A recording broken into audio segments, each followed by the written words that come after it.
Welcome, welcome to D&D Celebration, and this is the My First Character Bringing Young Players into D&D panel. Teaching Dungeons & Dragons to new players can be tough for any Dungeon Master, and when those adventurers to be are kids or teens, the challenge rating is even higher.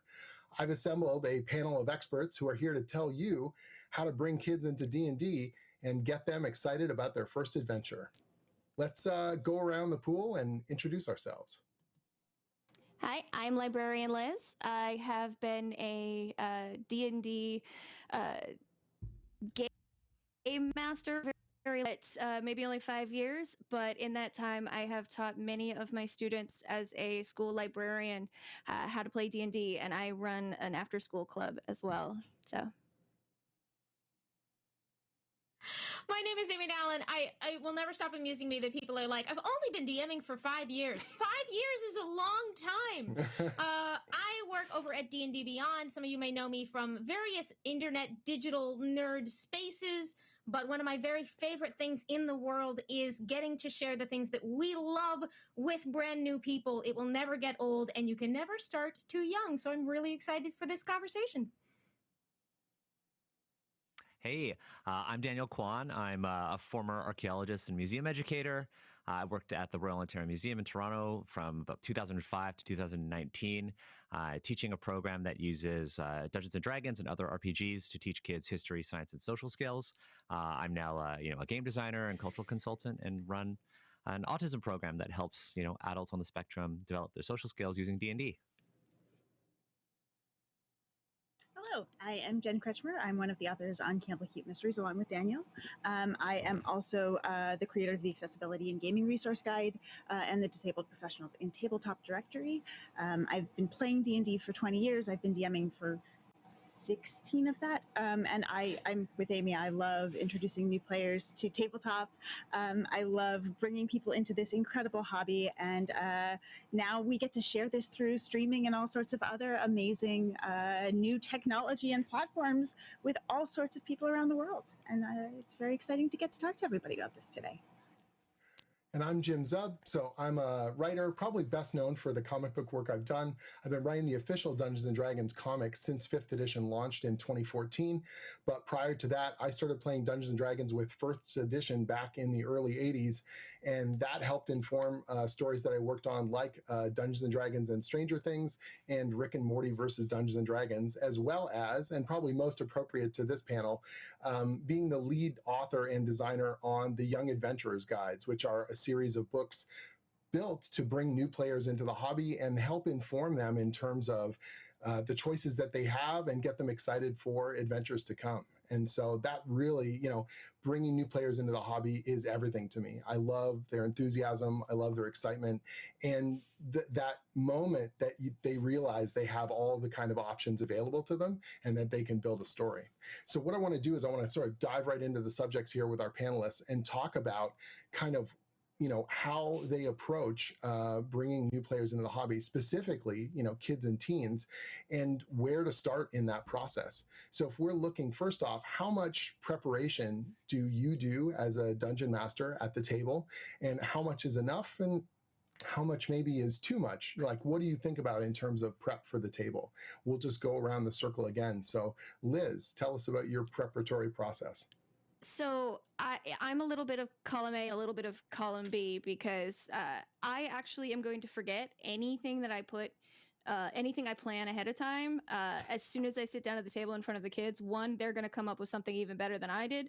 And two, I personally don't have the working memory to use anything that I plan. So I normally, before the club starts, I normally have about 4 to 5 weeks of the school year. And so during that time, I plan like the overarching major kind of villain or issue problem that the club is going to face. And then for an actual session, I really don't plan all. Normally it's because I'm doing this after school on a Thursday. So my day ends at 3:10, and I am going to see these kids, and they're going to be excited, and they are going to want to roll dice at 3:15, 3:20. So I really don't have a ton of time. I take session so that I can pull up things the next session that they mentioned. I wanted to have an animal or something like that. I'm going to find a way to work in something like that. But really, honestly, I'm mostly playing just catch up with the kids. And trying to fit my really cool storyline in with what they're doing. We also have kids who may not be there from session to session, but I want to make sure they don't miss anything. So a lot of times we do smaller beats into a larger story that plays out over the whole school year. So Cool. I'm kind of somewhere in the middle, just because one, I can't work like with a lot of prep, and two, I think they come up with a lot more interesting things than I would anyway. So it's a little bit better if I let them have a little bit of a say in what that world's going to be like. So the improv process is more important. Let them really have that input. Amy, how about you? If you're going to be DMing or bringing new players into the mix, how do you feel about the prep process? I love this question because it's different group to group, obviously, but in terms of prep with new players, I generally find the most important thing is that this is the time it's really important for me to know their character sheet as well as they do, or better than. If that's an option, obviously time permitting, structure permitting, that's when you really want to be like, all right, I already know what this means, so I can help you walk you through it and aim things in that direction. But I also love what Liz said about responding to what they bring in the moment, because the main thing that I picked up from working with kids on stuff like this, and also I worked in a comic book shop for years, and one of the big things that I sort of took away from that was you have to meet kids where they are, because they are tremendously excited about stuff, but either it pings with them or it doesn't. And figuring out how to sort of adjust to what pings with them and draw them further in is sort of the primary skill. Not that you need to abandon your plans on the fly. There are ways to sort of take your story structure, but like, as you're approaching prep and approaching getting people interested in sitting down at that table, like the little girl who loves monsters, you're in. And there's no reason not to lean into that. And if you have the opportunity to know in advance the kids and the personalities, it's just a tremendously helpful cheat. It's funny that you say that about the listening process and paying attention. I feel like it's one of those things that doesn't always get stressed enough, that as much as the dungeon master is setting up a narrative expectation and is saying a lot, really good dungeon masters are listening. They're paying attention to what their players are responding to. And I think that you can emphasize that even more with kids and teens, where they are getting the first chance, I feel like, to kind of speak their ideas or make these decisions, and your ability to listen to them and respond is just going to make it that much stronger as a experience for them across the board. Daniel, how about you? Yeah, I think we're all going to say the same thing. We're like kind of on the fence, both like, Sure. prep and like minimal prep. I think for me, like in addition to, being an active listener, I think it's really important to then be able to respond and speak in terms of the player's interests. Mm-hmm. I like to prep in the sense of creating sort of narrative touch points or milestones. A big example that I use is, you want to introduce a castle to the players. You want them to explore this castle and the mysteries within the castle. But how do you get them to that castle? Well, the big thing here is that your players don't know where the castle is going to be. So if you present them with a river and a bridge and then a mysterious forest, and at the center of the forest is this castle, well, what if the players don't cross that river? What if the players don't go through the forest? What if the players decide, hey, we're just going to go fishing for an entire session? How do you not only respond to what they want to do, especially if they're younger players, but also introduce elements that can drive the plot? So for me, I always like to have these touch points. So yes, I have this castle, but hey, if they're fishing and, they catch this massive fish and this big encounter, there are strength checks involved, and they pull out this huge, really awkwardly shaped fish out of the water and they gut it and get ready to cook it. What pops out of this fish? But a tiny little castle that's been miniaturized. And now you've not only brought in the mystery of your castle to the adventure, but you've done it in a way where your players are like, oh my God, what is this? And the tiny little inhabitants come out of the castle and they speak to them. And then the magic user has to talk to them. And now it's like a Honey, I Shrunk the Kids sort of thing. And they're like, how do we join you? And then they all shrink down to go to this little castle. And boom, your adventure has changed into something they want. Witchlight. Right. There's cities that let you do that. That's so awesome. Yeah. Well, I'll be on I the was like, I was plate. trying to segue into that. Yeah. Perfect. Jen, how about you in terms of prep at the table? How much prep are you doing before a new session or session with new players? I'm a chronic over prepper. Over prepper, that's not bad. Oh, yeah. I mean, when I ran Waterdeep, I had, I think, over 5,000 pages of notes. But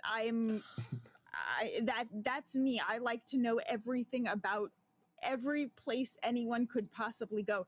And at the same time, like everyone else is saying, I love the improv, and some of my favorite moments in the game, if not my favorite moments in the game, come from responding to what players are doing and going down a completely different path. One of my favorite sessions I've had in recent memory had zero prep, and we just went off the rails with something completely different. I did a cutscene sort of situation. I took some inspiration from 4th edition, and we did a side scene of something that will play into the story later, but they played different characters, and it was a surprise, and I had no preparation at all for it. But you can only prepare to the extent that you know your world. You can never prepare for what the players are going to do. They're Which is always what makes going it so to surprise special. you. Yeah. Yeah. That's what I Well, love about it, right? Every game, every session is like, no matter what you do, it couldn't exist without the input of the players. And I think that that's such an important thing. It's even if you're using a pre-generated adventure, even if you have pre-generated characters, you're always going to be adding something to it the minute that those players get that input. So in terms of the game itself, obviously Dungeons and Dragons can be a lot for people to take in at first. There's a lot of different rules, there's a lot of terminology, but it's not necessarily crucial to have it all there. How much do you prepare the players? What do you give them in advance, other than, say a character sheet or a die or whatever? What do you tell them when they sit down for the first time? And how much do you think is necessary to get them playing? Liz? I do tell them a little bit. We actually have 2 weeks, usually 2 sessions of the club where it's just going over what we're going to do. One, because I really want to make sure that they understand, because my students they know magic or D&D, or they have some kind of understanding of what they're getting into. Them are just dragging a friend along that has no idea what's going on, or I have convinced a student in my class to try out for various reasons. Maybe I've been talking to their counselors or their special ed teachers about maybe they might need some more social pragmatics, and I'm like, well, you know what we can do outside of school? This is of meeting people, and so we're going to go over the rules for a couple of times so they can really understand what's going on. I actually, basically, for those 2 weeks, we go over how their how D&D works, what kind of is involved. I show them D&D Beyond to actually get really familiar with how, where to find things and how everything works. And where you find your acrobatic skill or something, or when you are going to roll, what does the what do you add to it, things like that, because that's kind of hard if you don't necessarily know for sure already.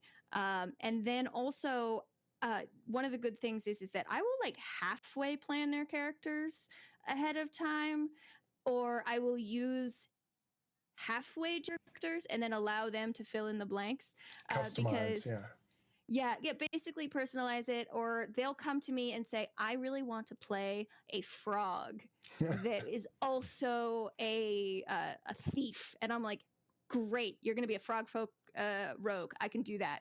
And then I'm going to figure out what else they're going to do. Or all they want to do is be the biggest and scarred ogre you can possibly find. Can we do that? I'm like, absolutely, little 4.5 foot tall 6th grade girl, you can absolutely do that. And so we kind of make that like a fun scenario of I make a ridiculous character using D&D Beyond's character generators, and then I have them make ones that actually work. Some of them have been. I also might use the Young Adventurer's Guides sometimes just to see if my students want them. I'll just let them take them out and bring them home with them and read them, and they'll come back and they know just a little bit more. So I'm 100% okay with this. I actually do Awesome. use a lot. Awesome. So, Amy, in terms of how do you explain D&D to a new player, or how do you explain it to a kid? What do you think is absolutely crucial, and what do you think is maybe superfluous? This, I think the most important stuff, I love what Liz said. As you're putting a character together, you can cover a lot of that basic ground because they're going to have this sort of like in terms of being like the class is kind of what you do. Then they're already thinking in terms of, oh, maybe I have spells, maybe I hit things, maybe I do this or that. And so the most important things to start with for me have been the basic concept of you're going to roll. There's a number. It's good if you're over it. It's bad if you're under it. Everything else is sort of going to expand on that concept. And usually that in theory won't exactly land, but if you do like a mini encounter or like one little sample roll, it sort of fairly quickly clicks. And the other thing is just sort of knowing one or two ideas of like where to look on your character sheet. Like here's where it says your name, here's where you're going to look for that. That sort of orientating themselves with that, like the space of their character sheet is kind of how you, for me at least, how you learn things. But full disclosure, I learned Dungeons and Dragons in elementary school from a childhood friend with my brother, and our first games were on the playground using the jungle gym for challenges. And that friend grew up to be a professional rock climber, and I grew up to be a D&D person forever. So we really went different directions with that. But in that sense, it doesn't really matter. This is just, it doesn't 100% matter if you're doing rules as written as long as you're falling in love with D&D. I know it's what's right for you and your table or your group of people on the playground. But that's full disclosure. That's absolutely. how I got in. So Absolutely. on that, I just want to note that in the introduction to the Player's Handbook, and this is a quote, it says, to play D&D and to play it well, you don't need to read all the rules, memorize every detail of the game, or master the fine art of rolling funny-looking dice. None of those things have any bearing on what's best about the game.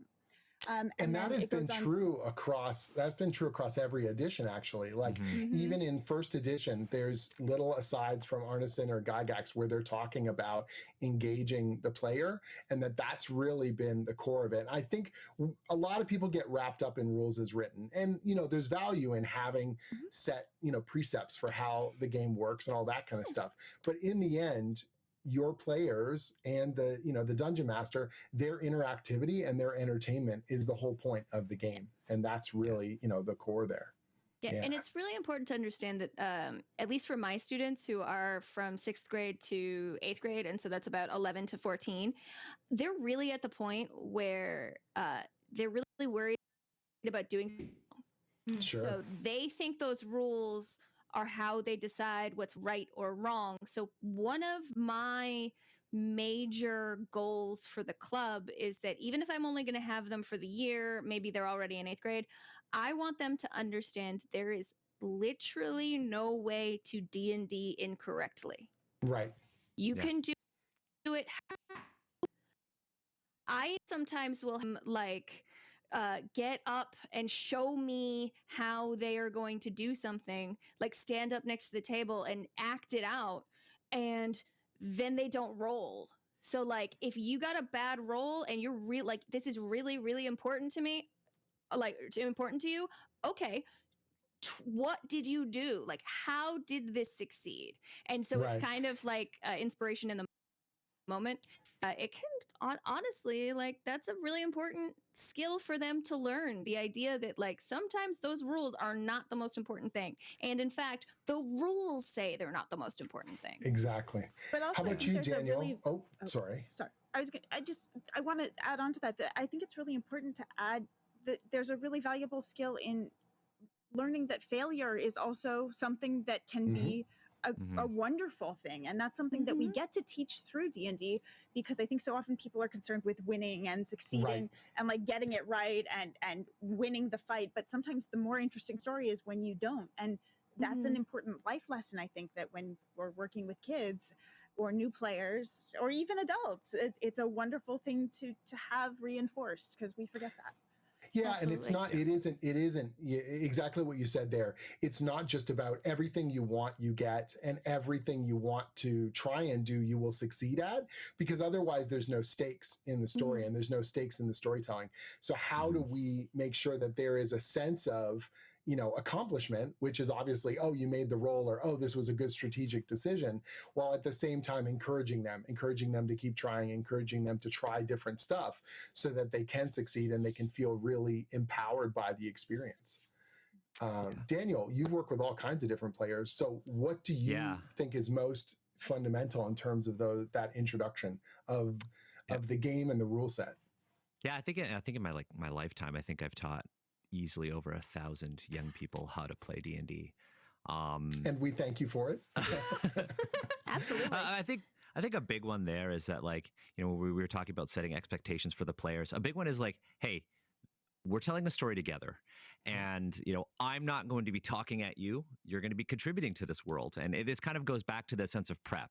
Like one thing to note is, like, if you over prep, that's totally okay, because over prepping just means that you have material to use in the future. Because the players don't know that material has been prepped. They don't know that, you've written these 5,000 pages or whatever, right? That's for you to use later, right? You can reuse that.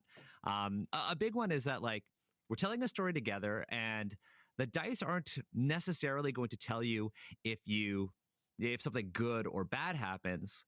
The die rolls are going to tell you what exciting direction you're going to go in, right? Because one thing you always want to do when you're playing a tabletop RPG with young people is that you really want to foster sort of a sense of safety, right? Failure can be just as fun, just as safe, and just as exciting as success in D&D. Because if you fail, well, our story's going to go in an exciting new direction, right? If you succeed, it's going to go in an exciting different direction, and that's totally okay. And it's kind of like, teaching kids how to be sort of like reflexive and understand that they can adapt to their circumstances, and that success and failure are both part of life and part of your fictional and real story, right? So for me, it's like I always set the expectation that this is a shared story. I'm going to ask you to roll dice if there is some sort of uncertainty involved. Otherwise, I'm going to say yes to whatever you want to do, and it's simple as that for me. Very cool. Yeah, I think for me, when I'm teaching new players D&D, I really do focus on that idea of engagement and interactivity, that you get a choice. You get to say, what you want to do, and I am here to sort of outline the results of those things or explain to you visually the world that you're engaging with. One of the things I love when I first read 5th edition and I saw advantage, disadvantage, it was such a potent mechanic and so easy to explain. Look, you're rolling these two D20s, and we're either picking the best one or the worst one of those two, and it just ramped up the play and that feeling of penalties or advantages and advantage, disadvantage as a concept. I feel like that was so easy to show new people and just go, oh, this is a cool thing. And I would use that as a way to build narrative. So if you tell me a really cool thing you're doing and you tell it to me in a really exciting way and the table is amped up because of it, I'll give you advantage. You know what I mean? Or if you are under the gun and something really terrible is happening, you have disadvantage, and there's this extra tension that's created by every single die roll. It's just really, really exciting and easy for people to understand, even before they know every rule, every statistic or ability on their character sheet. So let's change up the subject, related, of course, about gameplay itself. Running the full gamut of a session or a combat or things like that can take quite a while. And I think we all have ways of streamlining things at the table anyways, but it's even more pronounced when you've got, new people at the table, young people at the table whose, attention might flag.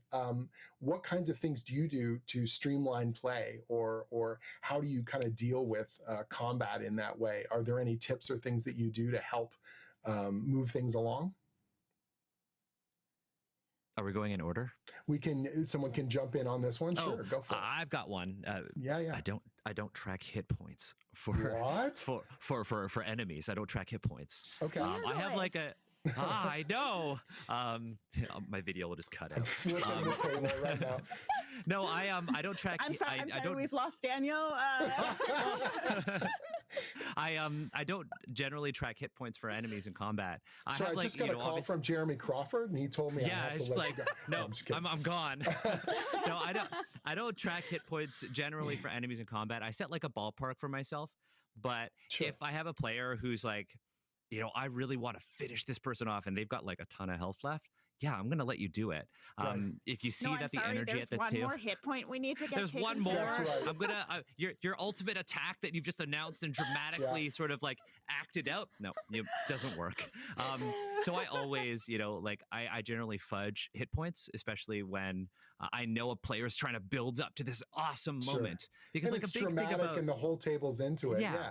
yeah, that everybody gets encouraged to do it, right? Obviously, I'm going to make it a challenge, and I will have, not only will I not track HP all the time, I might increase or decrease. So this Sure. goblin that they might be fighting, that's going to take a lot of hits. If I think that's going to create more tension and drama, or Right. if there's a player who's like this particular goblin, they killed my father. I'm going to avenge my father. And then if another player, like technically in the rules of the game, gets the killing blow, I'm gonna be like, yeah, hit it with that magic missile.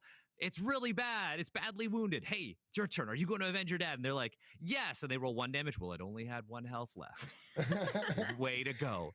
So Daniel, it's can you go back in time and tell my older brother, who was my first dungeon master? Because when he was 12, he was so strict to those hit points, and it would drive me insane.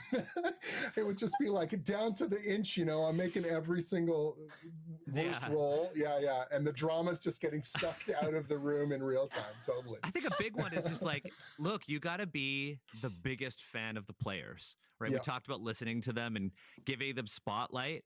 And like giving them spotlight also means letting them gain that momentum in combat. And challenging them, like you said, at every turn. One of the things I always suggest to new dungeon masters as well is, even if you're using a pre-written encounter or something like that, if combat is seeming to flag, or what you want to avoid is people just crunching numbers. If they're just rolling dice and they're telling you a total and the numbers are just diminishing in terms of hit points, that's not a combat. You have to describe really fun things in terms of, if we're in a room, what kind of furniture are they using, or are they ducking behind, or what is happening around them? Or something as simple as, you were saying goblins before, one of the goblins breaks away and is going to go raise the alarm. All of a sudden, the entire tone of the combat changes as people have to make value judgments of, do we chase after them? Can we catch them in time? It's going to totally change the face of combat. If you turn it into a mechanical process, you're missing out on so much storytelling potential. On that, I'm right now I'm doing a game with Keith Baker set in Eberron, and Keith did something that I've never seen before, which is he gave us a sheet giving us information about the room we're in and what sort of objects and environmental things are around that we might want to use and might find use for. So there were things that I never thought to use. Okay, we're on a train. Well, the momentum of the train might be something we can shift. Oh, there are rats in the car. We might be able to use those for something. And so it encouraged this creativity that I might not have thought of otherwise. And I think for new DMs, that's such a wonderful tip. And, obviously a lot of us in that game have been playing for a long time. And this was something completely new to me. And it's brilliant. Yeah, I think that keeping that momentum is so, so crucial. And that way of getting everyone engaged at the table, that they're not just like, I know what I'm doing next. I'm rolling the D20, I hit or I miss, and then on with the next one and on with the next one. But if they're getting creative and they're thinking about it, and the first time you as a DM give someone advantage on a combat roll because they describe something really exciting and creative and cool, everyone else at that table is instantly going to be like, I want a cookie too. Like, I want that thing. What can I do that's going to be memorable and fun? So that the role playing continues through combat, rather than it being like, hey, we're role playing, and then combat hits and it's like, all right, everyone, get out the number charts. Here we go. Like, the cold calculations are going to take over for the next hour or something like that. Dungeons and Dragons, not like mazes and math rocks. Right, exactly. So, I know when we were even talking before the panel, we talked about some of the things like initiative or stuff like that. How do you keep the table flowing, or how do you make it easy for people to understand what's going on in combat? What's initiative? There are so many tools. I don't use initiative. I go left. You don't use initiative? I go clockwise around the table. I mean, that is a form of initiative, so it is Yeah. an initiative roll. No, yeah. I just so one time it took the first year that I ran the club, it would take us like to do initiative because every single person needed me to walk them through each part of figuring out initiative, and then the next time, for whatever reason, we'd have to do it again and again and again.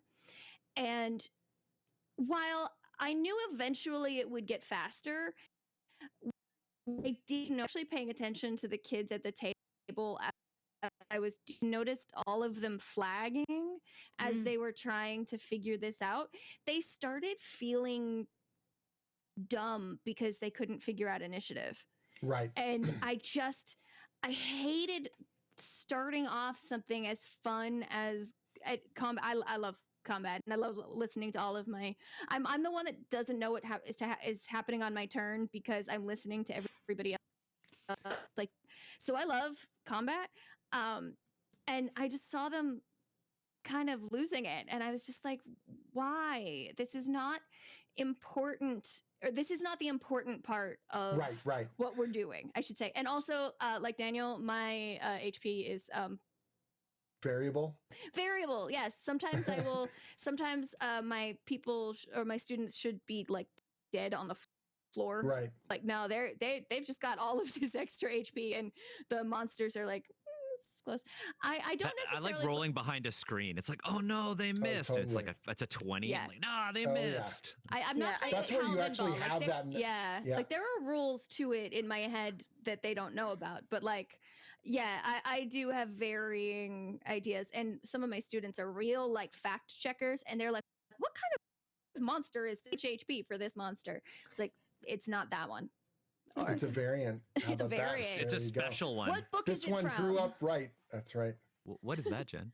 Oh, this is an index card. Oh, you just put it over your screen? You can put these in order with the character names and monsters over your screen so everybody knows where they are in terms of tracking. A lot of people are very visual. If you do use initiative or erasable whiteboards, there are all sorts of online initiative trackers. There are so many tools now that we have at our disposal to track initiative if you do want to use initiative. Right. And I think it's really important to think in multiple ways of approaching it. Also, you can turn it over to a player to track initiative, which is such a great thing as a DM to be able to hand responsibility and description over to the players. I think the more you can give, particularly with young people, their creativity is so boundless that when you ask them questions, they'll give you answers that lead to such extraordinary things.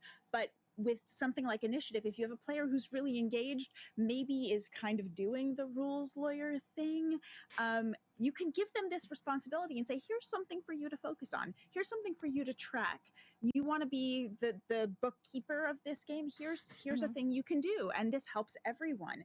And then just let us know who's on deck. Let us know who's going and who's up next. And it creates a way to engage people at the table who may have been engaged in a different way, and sometimes also is a way to sort of solve some problems. But also, I think it's really important if you're at an in-person table to have a visual and a verbal technique for approaching this, because some people need visual tools, some people need auditory or verbal tools. Yeah, absolutely. And making sure that the table is accessible for everyone, you know what I mean? And, you know, as much as you want excited players at the table, there are going to be people who are going to be more boisterous. There's going to be people who are quieter. And part of your job as a DM is also to sort of pick up on those things and allow people the space to engage, or give them a moment that feels like they're in the spotlight, you know, even if someone's a little bit quieter. And that's where you knowing their character sheet is really valuable, so that you're like, oh, this person's got really strong, you know, scores in these skill areas. Great. I'm going to make sure there's something there that they're going to be able to do, or this kind of a thing really plays to their strengths, and then give them that space to really engage it. You know, part of D&D is not just the combat, it's the types of challenges that you put before them. So whether those are traps or exploration or social, you know, interactions, that kind of stuff, that push and pull outside of combat is probably even more valuable, honestly, than just chipping down the hit points, as much as we all love the combat scenarios and the chaos that it creates at the table. So and I think in that's terms a place too for young people where you really have a lot of opportunity. I mean, that's the place you can bring in props. That's the place you can bring in voices and different ways of interacting. And that's where you can really start to bring in the fun, goofy, silly, engaging stuff that kids and young people really love and connect with in the stories that you tell, which that's so wonderful to come show up with a puzzle that you have a physical prop for and they get to play with, or there are potions and you've brought snacks, and those are all ways to really get people connected and involved in the game, and those play into the exploration and social interaction aspect of the game. And I think something as simple as a prop, if you've got a prop that you use for a particular NPC that comes back around every time, the minute you pull out that hat, the minute that you pull out that little staff or element or thing, everyone at the table knows. And if someone's new at the table, they're like, why is everyone excited? You know what I mean? There's a ritual-like quality to it where they go, oh, you're going to love this. This is the kooky librarian who talks to the mice, or, whatever else is going to really make it that much more memorable. You build up that cast of characters that they recognize, or you have that particular accent or turn of a phrase that everyone knows. So the minute that you clear your throat, everyone gets excited for the interaction that they're going to have with that old familiar friend, or even that enemy who comes back around, that they're like, oh, they love to hate them, all that kind of stuff. So, Daniel, what kind of other techniques have you found when you're teaching new people D&D, or when you're running the game specifically, has been valuable for you as a dungeon master? Oh, you know what? Actually, Amy and I talked about this on the D&D Beyond Twitch a while ago. Well, no, not a while ago. Actually, it's like 2 weeks ago. Something like that, right? It's a weird soup. Time is weird. We were talking about initiative. One of the things that I really like, and we started doing this in Level Up Gaming, the autism program that I run with an occupational therapist named Naomi Hazlitt, is we do an exploration initiative order. There's no modifiers or anything like that. Basically, at the start of every session, everyone just rolls a flat D20, and we establish basically an order at which they can gain spotlight when you're outside of combat. So you have your order, and it's just like, okay, well, Amy, you're first on that exploration order. What would you like to do in this scene? And we don't track actions or anything like that. But what it does is it gives everyone a sense of, okay, I will have the spotlight next. If I want to pass, it's okay, but I know that I'm going to get a turn. Right. And then as the GM, you kind of make the decision, okay, well, why don't we pass it on to this person next? And so when you're passing on, especially to a young person who is new to D&D, it's not a surprise. They'll know. Right.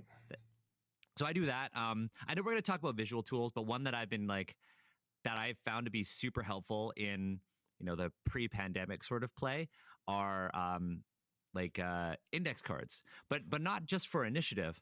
I really like illustrated index cards. You can find these anywhere, unless you're like a pro comic book artist like you, Jim. I can't draw.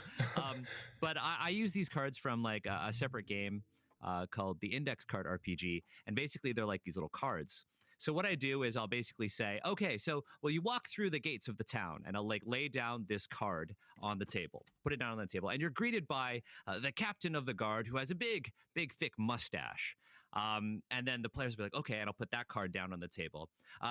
Behind the captain of the guard is a well-worn statue of an ancient hero who you don't recognize. The statue's old, clearly hasn't been maintained, and is covered with, bird poop.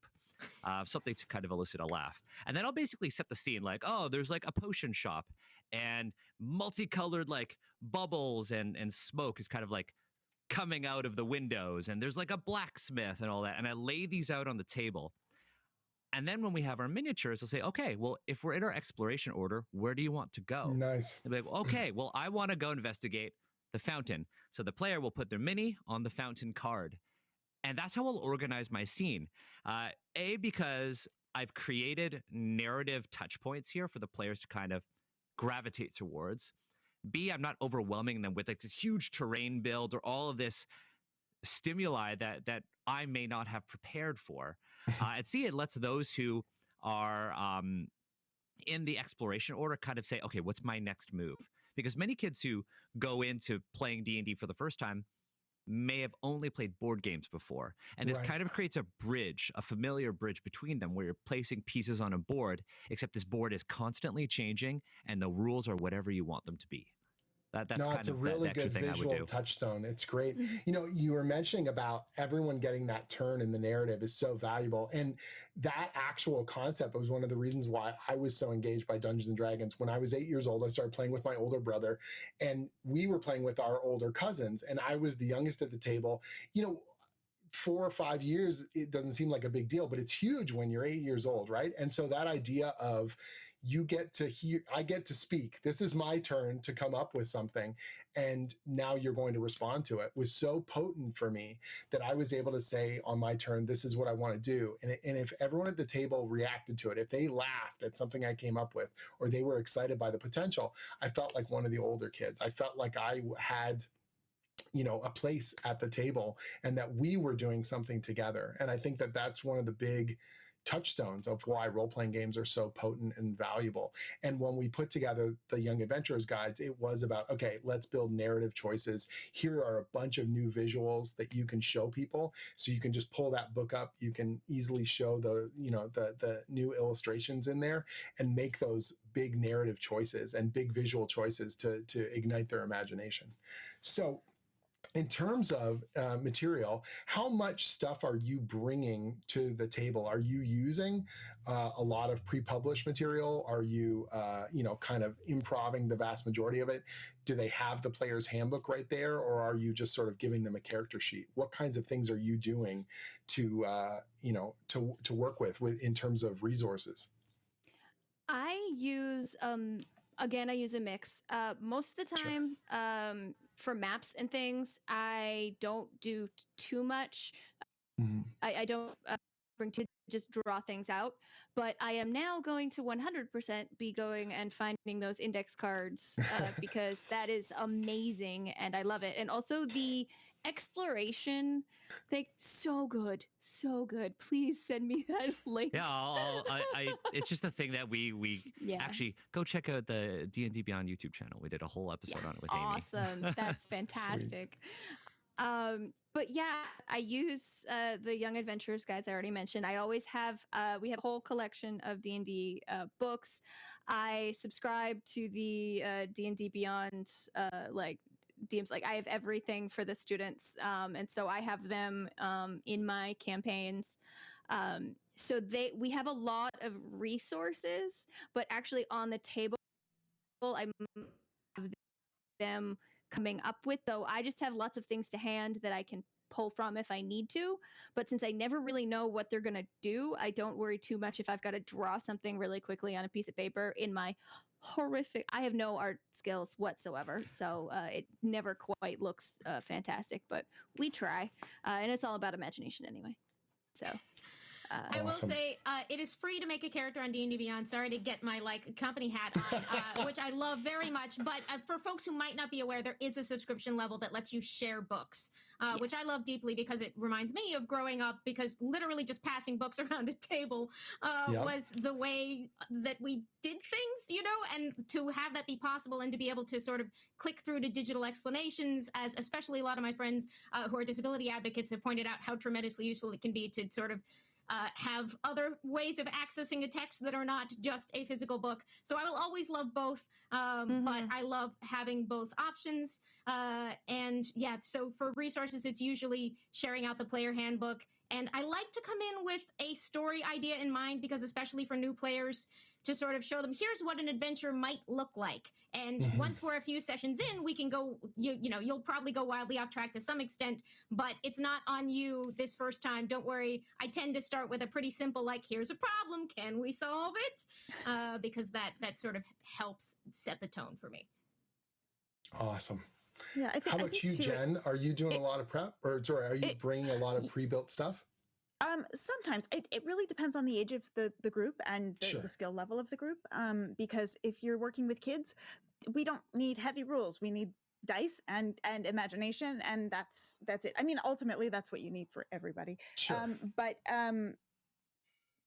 as you get to, preteens and teenagers, then obviously you're bringing in more complex rule sets.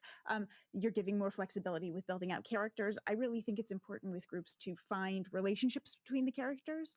It gives down to when you're working with kids, because it gives characters a reason to work with the group and work as a team, and share when you find treasure and things. But I tend to bring a bunch of stuff just so that the options are there, but it really will depend on what the group is comprised of in terms of age and skill level. Sure. What I actually hand out and what we use in the game. Yeah, A lot one of of the it comes things. from their self-determination and directive. Absolutely. When we were putting together the Young Adventurers guides, originally the plan was, okay, we're going to reuse artwork from the existing D&D books, and then thankfully both 10 Speed and Wizards of the Coast came back and said, what if we had new artwork specifically made for this stuff, so we could get really focused visuals on the kinds of stuff that these new players will be checking out. And I know some people have told me one of the coolest things I heard was they took Monsters and Creatures, which was the first book released, and it is just a series of monsters. There is no stats in the book. It's just about what is the narrative potential of these creatures and some tips on fighting them, what to avoid and what to look out for. And one of the people that I interacted with at a signing, they said that in the game, they use that as an in-game prop. And they said it was like from an old hunter who was a monster hunter. And he said, this is everything I know about monsters. And he handed it to the group. And so they have it and they're flipping through it. And you might look at that and you say, well, then you're giving the kids all this, knowledge. They're just going to try and connect the dots. And it's like, that's really useful narratively for their first few encounters. But the most exciting thing that he did was he introduced a creature that wasn't in the book. And they're like, oh, they're going through the book and they go, it's not in the book. And they went, oh, no. And We've then made a new afterwards, right, not only that, he asked them to write an entry for that creature to add it to the book afterwards. So there was this sense of like, now you're the monster hunters. Now you're going to advise the next generation of adventurers. And I thought that was brilliant. And I'm like, I wish I'd thought of that. I would have put that in the book. Like, it's awesome. Yeah, it's really, really sharp and really fun, and gives them a touchstone that they kind of get a feel for. Oh, I can look something up if I feel like I'm not quite comfortable. But then once they get comfortable with how the combat stuff works, or exploration or interaction, and that the creatures we chose for those books were not just monsters trying to kill you or you're trying to kill them, but there were things like we've got flumps in there. We've got all these other kinds of creatures that are like fun exploratory ones, or interactive and engaging and interesting ones that are going to quiz you or are going to, try and talk you out of things, or whatever they may be. That D&D is more than just, draw your sword kind of stuff, that there's all kinds of interactions that you can go whole sessions without rolling the dice and get a really valuable, wonderful session out of it. And that's something really fun and cool too. Yeah. If there's anything that I can tell you about teaching, is that we steal wholeheartedly and with great joy. And I am 100% stealing that for my club, because, and I had already planned on it, because I think you'd mentioned that the last time we talked about that feature, an in-game kind of prop. Yeah, a prop. Mm-hmm. But the idea of my students actually going back to their guild and saying, we found a new monster, we have a new monster for our book, is huge for me, because then that's such a great tie-in, and then they feel a real sense of ownership. And then I can actually, like, I'm even thinking of how I can add that to the club version of the book versus the library version of the book. I have one just for our club, and so I'm like, oh gosh, now I have so many ideas. It'd be really cool if you were using that book and they were like, maybe the book is incomplete. And so as they're going, you could take little Post-it notes and you could have like an annotated club version where they add like, okay, this time we knew that we rolled 14s to hit this one. Well, its armor is roughly that. Or this one uses claws to attack. And they're literally, you'll get like this book with all these little pieces of paper sticking out of it. Like and the now Gravity you have this Falls like journal. Exactly. Could you imagine, like with my students? So my students leave after 3 years when they graduate. When they leave 8th grade, they go to high school. Could you imagine, like 5 years, 10 years down the line, just seeing this book that has tons of little Post-its from past students in it, just passing it down between the classes, having a big shared collective journal. And then I don't have to remember it because it's all in the book. right? I had What's this- funny is I you're had talking this- It about. also Go edition ahead, Dan. proofs. It edition proofs and expansion proofs your Right? stuff. Yeah. And honestly, like for me, I did this thing where I had a big, I drew out a Taking world map and I had it printed on a, can you hear me? Yeah. Oh, I printed it out on this big, huge dry erase board. I had this beautiful world map that I had illustrated with my brother, and we were actually drawing on it and saying where different parties were at different times. And as they were discovering new things, they were literally putting it on the map.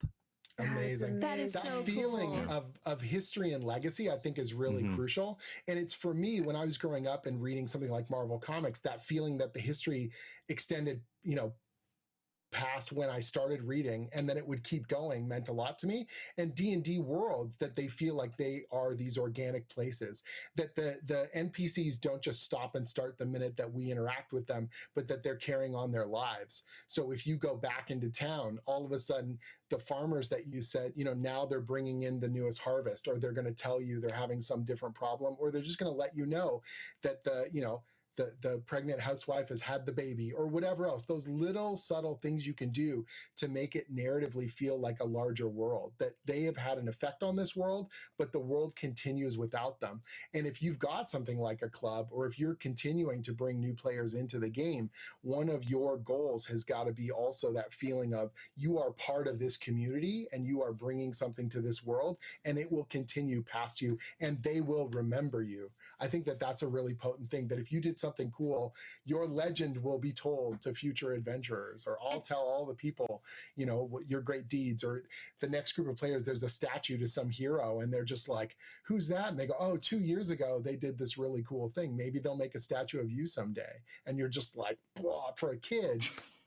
For anyone, all this advice, as much as we say this is for kids, This is for everyone. This is for everyone. It's like when we talk about props, or when we talk about, like, you gonna bring a puzzle for me to play with in the game, I'm super excited. Yeah. I'm 45. I want this stuff. I want all this stuff, right? I mean, Beetle and absolutely. Beetle and Grimm's Beetle has and a bunch Grimm's. of this stuff. There you go. One of Beetle my and Grimm, coolest man. moments Oh, when I the love Beetle all and that. Grimm's made the soul coin. So I was one of the creative consultants on Descent into Avernus, and our crew came up with the idea of soul coins, and then it got illustrated, and I thought that was the high point. And then I went to the Descent D&D live event, and That someone event, there's the coin. Yeah. gave me a soul coin, and I was like, what else well, this is the pinnacle. This is as good as it gets right here, That Yeah. is Jim, I'd good love to- stuff. And I To think jump in- that's... Oh, go. Oh, Yep. sorry. No, please. I just wanted to circle back to something I love that you talked about, making players comfortable. And Daniel Yes. Kwan, I don't know why I used your full name. I just looked at you on the screen.